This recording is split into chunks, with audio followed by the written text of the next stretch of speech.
Ako po si Ezra, Tubong Samar.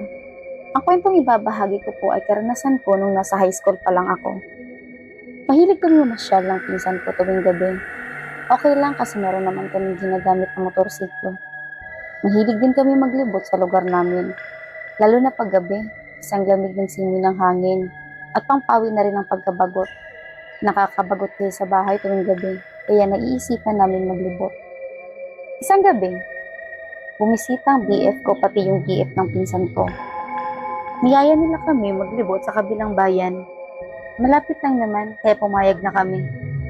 Habang nilalakbay namin yung daan papunta sa kabilang bayan, ay may nadaanan kaming paaralan ng high school.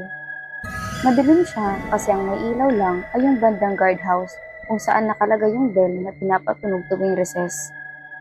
Habang umaandar ang motor, ay bigla na lang kami nakarinig ng tunog ng kampana.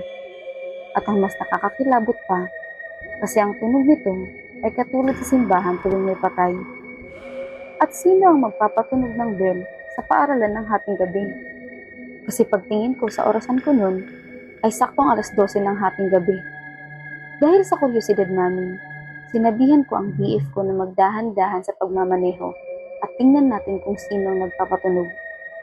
Sumunod naman ang pinsan ko, pero ganun na lang ang panghihilakbot ko nang makita namin ang isang pari na may kasuotan na kulay brown at wala itong ulong nakaharap sa amin. Sobrang takot ng pinsan ko ay sumigaw ito at nagtatatakbo habang umiiyak. Nagkagulo kami, tatakbo ba o sasakay sa motor? Makalayo lang sa paaralang iyon. Nang gabi iyon, napatunayan kong totoo pala ang sinasabi ng tita ko na may paring pugot ang ulo. Mula sa araw na iyon, hindi na kami namamasyal tuwing gabi sa takot na makakita ulit kami ng paring walang ulo.